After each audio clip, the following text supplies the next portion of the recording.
This is my reaction to the Baltimore Ravens' 17-3 loss to the Rams in Week 6 at home, dropping their record to 1-5. At least this week, John Harbaugh's group gave us an actual game plan, a methodology, an approach, if you will, to try to win the game against a Rams team that was favored, had some difficulty with holding on to the football today and some health concerns. Obviously, Puka Nacua went out with injury, I think second into the third quarter. But true to Baltimore's form in 2025, when they deviated from the plan when they had a chance to take a 10-3 lead. I'm talking about the final minute of the first half. It's probably unrealistic for us to expect that this team to beat the Rams, despite them being sloppy, obviously not playing well today. Rams pulled away in the second half, we know. They found a gear early third quarter that, we couldn't match, and we fall into 1-5. This is about as poor a start as I recall. Maybe there was one like this years ago. Here we are stumbling to the bye at 1-5 with a team that at least they competed today. But that late second quarter situation, so disappointing to me. We have some concepts we were able to execute basically outside zone from under center, and sure enough, we didn't run it once. The play we did run is misblocked by at least two guys, the whole O-line, if you ask me. I would love to see George Warhop's grading of the failed 4th and goal where Henry gets stacked up by Verse for a 2 or 3 yard loss. I would love to see his grading there because all I see is losses across the board. The only guy who looks like he's doing what he should do is actually Voorhees. He's trying to kick out Verse. He doesn't get any expansion. He doesn't really create a huge lane there. I've been really negative watching us lose not only the games, but the physicality battle. I mean, to the Lions, the Chiefs, and the Texans. Today there was some fight despite the final score. And, I have to admit that they came out with a better game plan, trying to shorten the game, maybe win this one somewhere in the range of 17-14 or 14-13. Maybe we could, hold the Rams to 2 or 3 field goals, win it 14-12. In some world, that is, where Cooper Rush could lead 2 or even 3 scoring drives. He was really bad today. I mean, it can't be overstated to me how bad that signing looks at this point. I think his contract is in the area of $6 million for 25 and 26. There's apparently no guaranteed money for next year. Wish him well, Cooper Rush. Glad you made a whole lot of money in your career. There shouldn't be a penny of it more in Baltimore beyond this year. With our obvious needs at offensive line, at least it's a smaller salary. I think $4 million for this year. But we're very limited. We're capped by a very low ceiling, and Cooper Rush does nothing to alleviate that or help that. If in fact he has to be in the game, in the last couple of weeks he has. Without Lamar, the offense looks radically different. We can say that comfortably now. We've produced 13 points in 18 possessions the last 2 weeks against the Texans and the Rams. Granted, they've got 2 really good defenses. I understand that. And with Lamar being out, we didn't expect to win this one. I think we had to be somewhat encouraged by the first possession. Definitely a commitment to riding Derrick Henry out. I think he had 89 or 90 yards at halftime, and it's 3-3. There was a really wild second quarter. I guess it started late first quarter with the strip sack by Jenkins. Do I think that Henry on the aforementioned 4th down play could have been more downhill? Sure, I do. Check out the plays on social media and see it from the end zone angle. All of our offensive linemen are losing. Linderbaum, Falele whiffs. Noteboom's like falling down. He's in the game there since Stanley was out. I didn't think Noteboom played well at all. And I get it. There'll be people that comment on this video and on social media and say, well, what do you expect? We have a backup quarterback in. Hey, we've been starting 2 backup guards for over a season. Well, 1 for over a season. They're still with us. So the frustrating part for a lot of us is we've had to tolerate this. Lamar's had to tolerate this and try to lift it up. Voorhees is blocking on that 4th down play. Let me get to that. Voorhees is trying to kick out the defensive end. The tight end, fullback, 84, whatever his name is, he should be leading underneath that gap, underneath that lane. And Henry follows him. So if you watch the play, as the tight end kind of veers to the outside, Henry does as well outside. It's comical for me how bad this offensive line is. And if you're going to give them a shot to convert, you got to give them more than one, in my opinion. I think that's a very simplistic way of looking at it.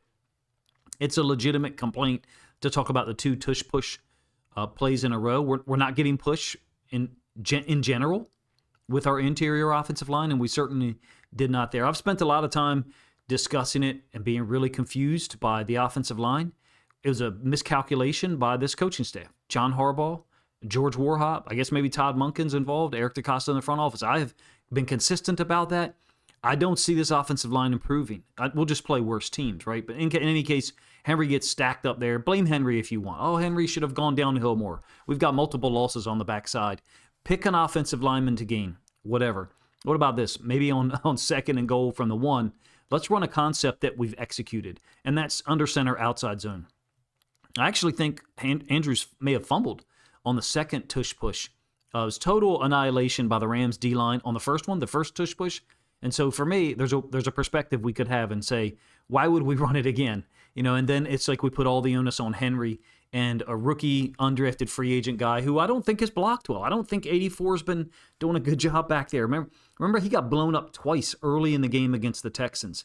And then here, to me, it looks like he's blocking power. He's going to the DN verse, and Voorhees is already going to that guy. They're not double teaming him.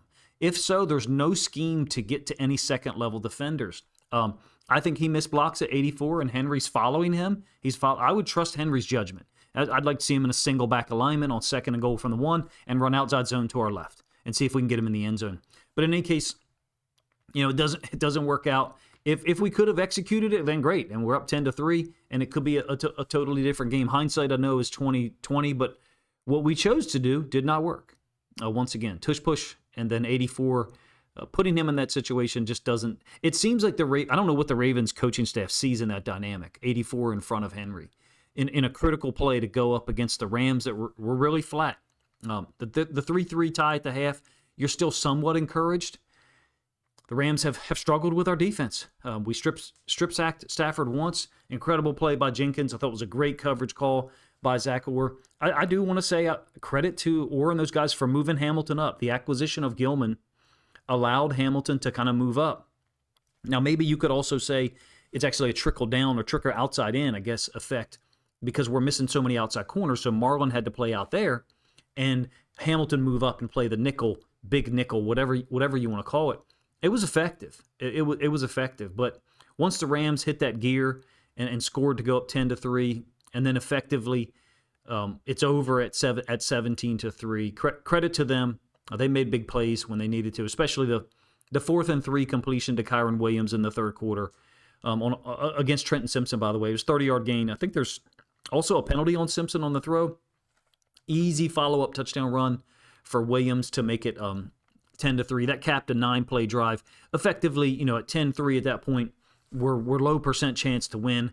17-3, makes it even worse. We had a really promising catch from Andrews on our ensuing possession, our first one of the third quarter. I think it's like 17, 18 yards. They called him for what I consider to be a soft offensive pass interference with the DB. It, to me, looks like the DB's standing his ground, and Andrews runs into him. I didn't see like full extension to push off, but in any case, it's negated. It was a 17 or 18-yard gain, had us close to midfield, I believe. Then the completed pass to Flowers. I don't criticize Flowers for what he does post-catch, because here he's running underneath the zone and he's getting yards. I don't know how many extra yards he would have gained, but got to protect the football. The inside linebackers for the Rams, they played a whale of a game. I think it's Landman had 17 tackles, and he forced the fumble here, punched the ball out. And then I believe the fumble that was forced on Wester on a special team situation was also by an inside linebacker. I still think the Rams were there for the taking today. For me, nothing they showed really looked extremely impressive. And I felt the same thing after watching the 49ers game. Do I think they're better than us? Absolutely. Right now they are. But I don't know what Brady and the announcers are talking about, that the Rams could be 5-0 coming in. They just don't look like a great football team to me. The run schemes are effective, and they consistently do generate yards. Look, I love their system. I spent last offseason probably 3 to 4 weeks studying their offense because I enjoyed it so much, and I produced 2 lengthy film study videos about the McVay offense, trying to encapsulate it as much as I could. I got a tremendous amount of respect for him. Nacua is leading the league, or was leading the league in everything, but I just don't see a tremendously talented team when they're playing the guys at wide receiver that they are. I'm talking about Tutu Atwell, 88, whatever his name is, but they execute. And this is my point that's going to be Raven-centered. The coaching, the play calling, the design is levels above ours. Basically, I think the Rams are a very good team, and their defense is their strong point. They have a way of doing things offensively, and they put guys in position to succeed. Clearly, they could have scored more points today, right? They dropped a couple of passes that would have helped them convert earlier. Adams had one in the end zone that Stafford's throw is probably high, if I recall correctly. The wide receiver, 88, Whittington, maybe. He's tough, not overly talented. That's at the NFL level, that is. He had a third down drop, a diving attempt against Starks, who just fell down. Starks seems to be struggling to me. I wonder if bringing in those safeties isn't to kind of phase him out a little bit and move Hamilton up, but have safety on the back end with those guys. I just haven't seen impact plays from Starks at all, let alone solid or tight coverage. When he's been up near the line of scrimmage, occasionally I've seen him in on some tackles. But the Rams were not sharp. They dropped some passes, in my opinion. They missed some opportunities they could have converted on. I will say, for me, and I've covered this once already, moving Kyle Hamilton down was the right move. It seemed to make us a little bit better against the run, the 11 personnel run game, which, if you don't know, that's what the Rams major in. It's like 93% of the time in the last 3 or 4 years, they're in 11 personnel. That number, 93%, is based upon my film study from them last offseason when I had like 8 or 9 games total and manually went through it myself and then confirmed my findings with websites and other, basically Sumer Sports. I thought the acquisition of Gilman and C.J. Gardner-Johnson basically means we can move Hamilton up if we want to.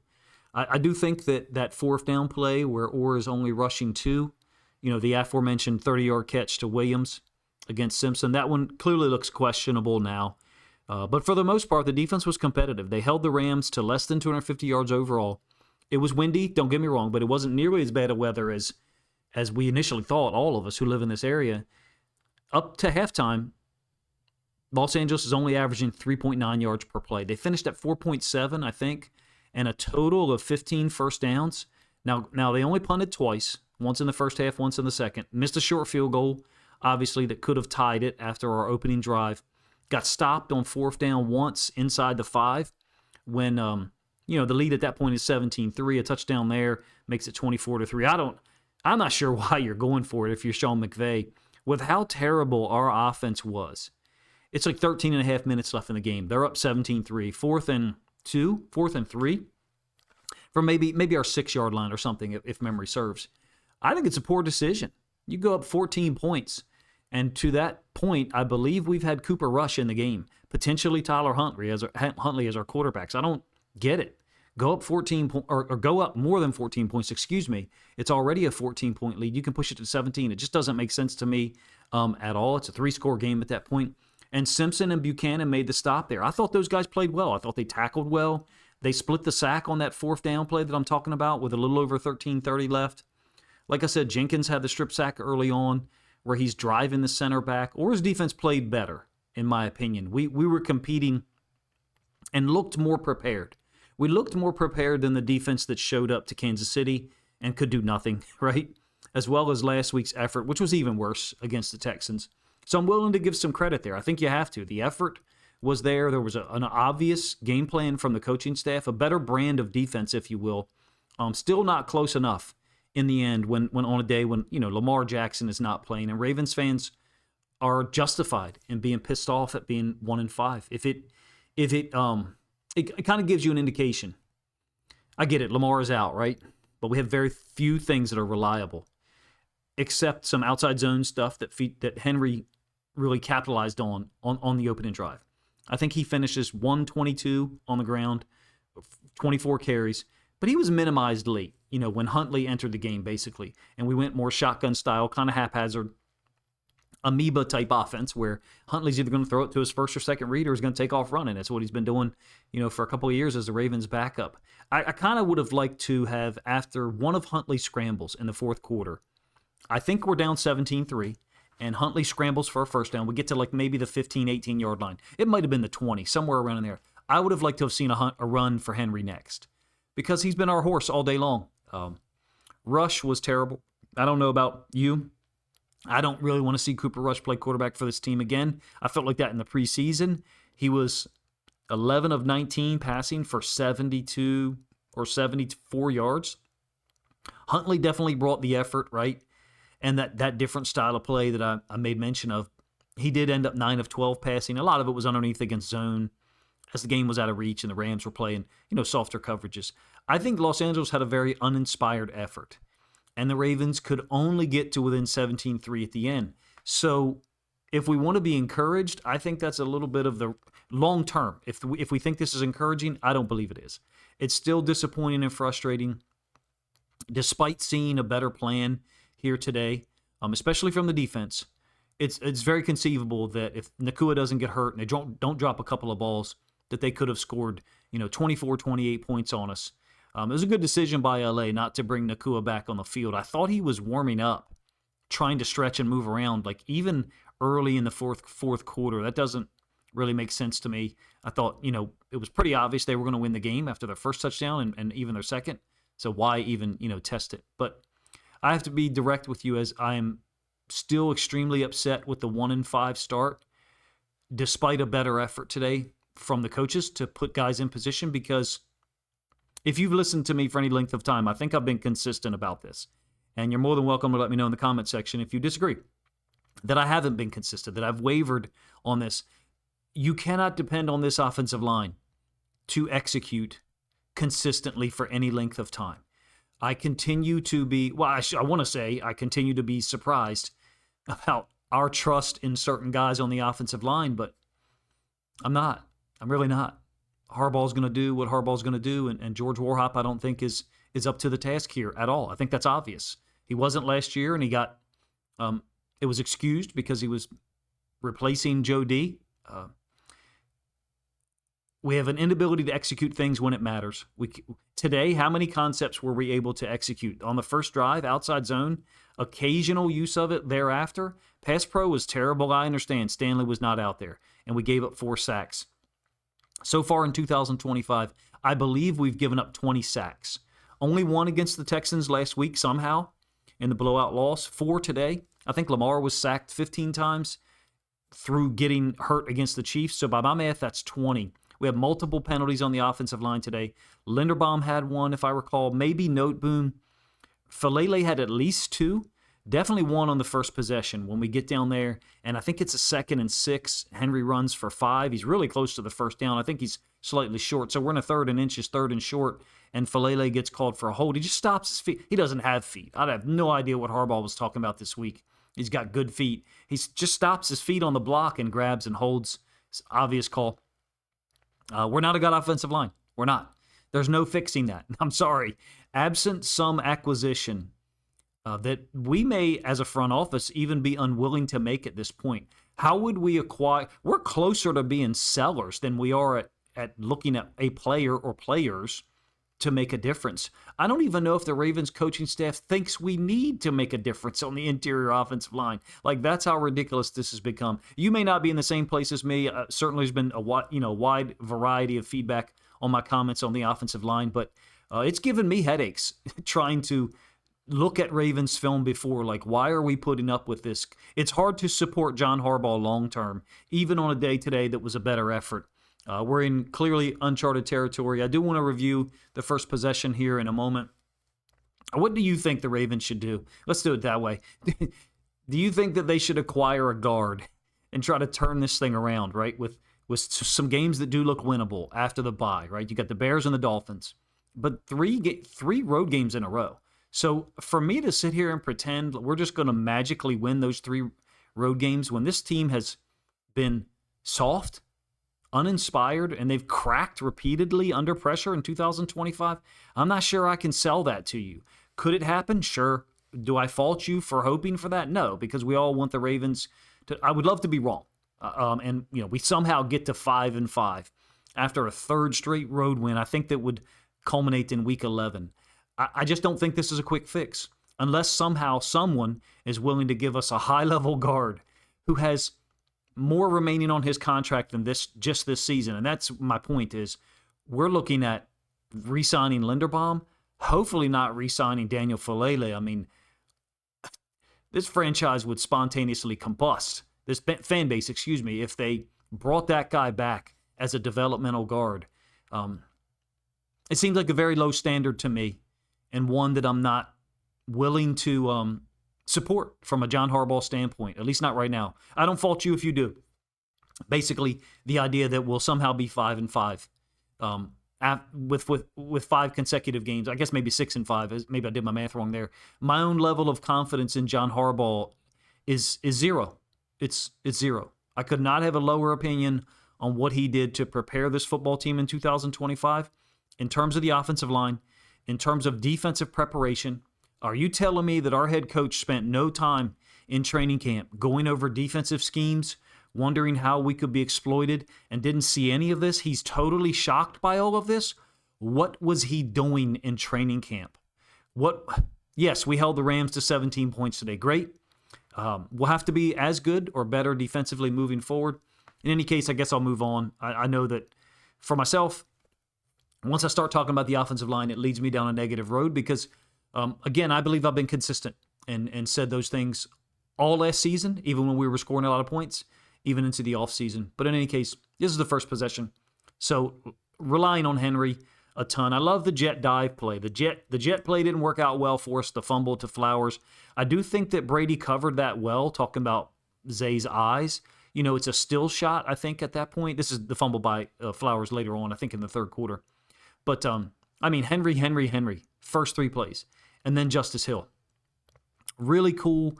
It's a draw, the play to Justice Hill, the 4th one down for you guys. 1st and 10 from the 49. We had just crossed midfield into Rams territory. And we took Derrick Henry off the field. I kind of would have liked to have seen Keaton Mitchell get the ball some, but they don't have the same level of confidence or excitement in him that we all do. So Justice Hill comes in, and we still run the ball the first 5 plays. So really cool, if you ask me. We end up converting the 3rd and 9. The Rams look really undisciplined to me at times. Jumped off sides today 3 times on hard counts. Are they good hard counts? Sure. Rush knows what he's doing.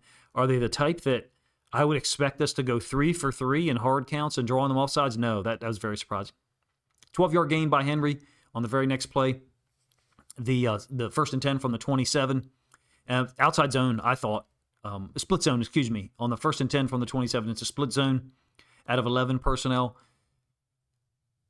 Henry, 2 more runs, a 4-yarder on the 1st and 10 from the 15, and then I think he gets 5 yards on the 2nd and 6. I didn't get the formation, as you see from the 4th one from the bottom.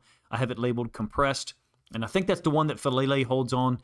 We would have been looking at a 3rd and 1 there, so we end up settling for a field goal here, primarily because we set ourselves back. It doesn't have to be a Falele thing here. It could have been Voorhees. It could have been Linderbaum. It could have been Rosengarten. I don't think Linderbaum and Rosengarten have played well under this offensive line coach in 2025. It doesn't seem to me that they've progressed.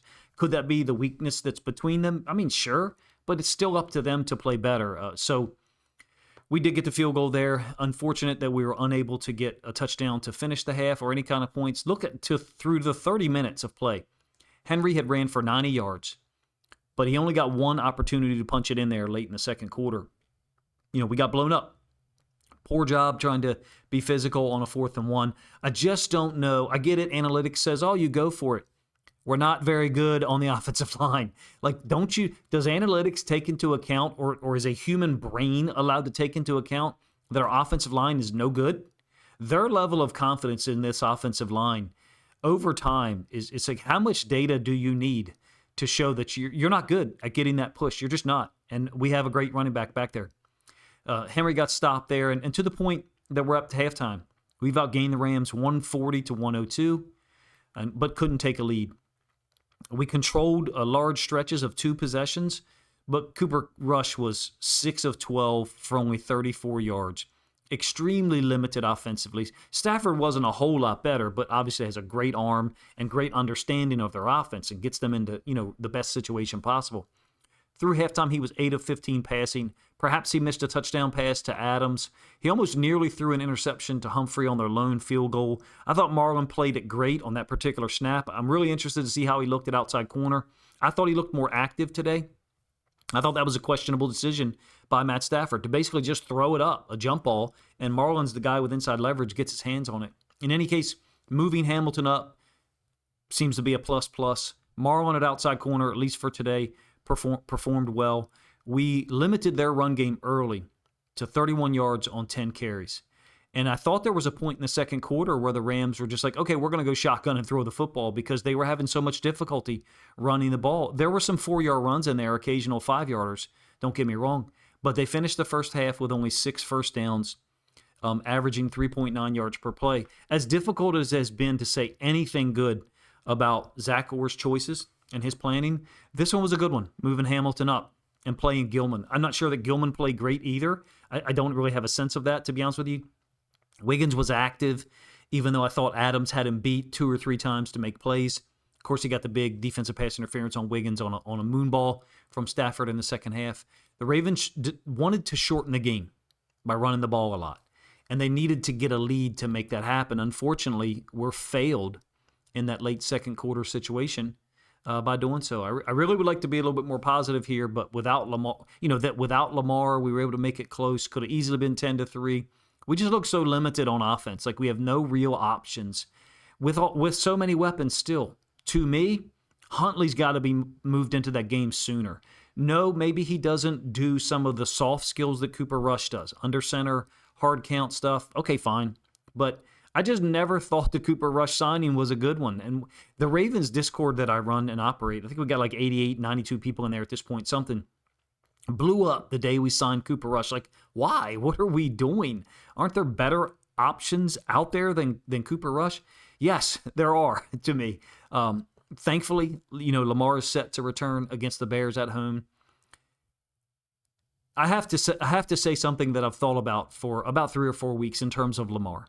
We're looking possibly to try to acquire talent for this year, right? To make a push. Maybe it's D tackle, maybe it's offensive guard. Maybe you think it should be D tackle because we of the loss of Madubuike potentially for the whole year or even longer. If they go to Lamar and ask him to restructure, I would want him to be as harsh as possible with them and basically say something like, if you give me $2 million for the next 25 years, like a Bobby Bonilla signing, sure, I'll restructure. But I want something that basically ensures that generations upon generations of my family have it wonderful. Because for me, selfishly as a Lamar fan, and I'm not usually one of those guys that wants to see a player or a front office like rake the other side over the coals. But these last 2 weeks have confirmed that, even with a ton of offensive talent, Hopkins made some plays today. Bateman's a non-factor in 2025. We can't get him the ball. I wonder why. Because we don't have the ability to pass pro for long. We haven't been serious about the offensive line and the structure around Lamar. And to me, if and when approached to restructure, again, which I think he's already done, but I could be wrong, he should be hardcore. I want something that's going to benefit my family long-term, and you go get me a top 5 offensive line. Harbaugh and his staff came in with a better plan today. Individually, sure, great, fine. Globally, what they entered 2025 with was below the standard. They deserve, overall, Harbaugh's preparation on the offensive line and defensively deserves a start like this. Now, we wouldn't be 1-5 if Lamar's there and healthy all year. How long has he been healthy? How long has he been hurt? I don't know about you, but in our Ravens Discord, a lot of us have wondered, has he been hurt since the Bills game? Was he hurt by someone stepping on him in training camp and that influenced things? I don't know, but there hasn't been a lot of option stuff called at all. If you noticed when Huntley came in the game today, I think the first or second play, option give to Derrick Henry, opens wide up. I think it's like 11 yards. We missed that dynamic. It's not just Lamar. We missed the option dynamic. We certainly missed the ability for a quarterback to make things work out of structure. Tom Brady kind of talked about it. We haven't been prepared anywhere near the standard for a Super Bowl run at all, and that's one of the reasons why I'm so negative on any of us thinking that we're suddenly going to get to 5-5 or 6-5 if I did my math wrong there again. So in any case, let me know what your thoughts are. You may not be as negative as I am with an exclamation point, but it's very difficult to support how Harbaugh has come into this season, and things look, well, worse than they did last year in starting 0-2. It's prolonged, and if you ask me, the same issues persisted. Poor, inconsistent offensive line play, lack of preparation on the defensive side that slightly improved today, but once again wasn't good enough without Lamar Jackson. You're welcome to let me know if you think I was too negative on a day when we hung around for a while. But I think the fans' voices have been heard because I don't know about you, early in the game, I saw a lot of empty seats at M&T Bank Stadium. Real interested to see what it'll look like at home against the Bears in a couple of weeks. Appreciate you guys' time. Please let me know what you think of my overall reaction video here to the Ravens 17-3 loss to the Rams, as well as my thoughts long-term in the next 4 to 6 weeks of this season and moving forward. Appreciate you guys' time.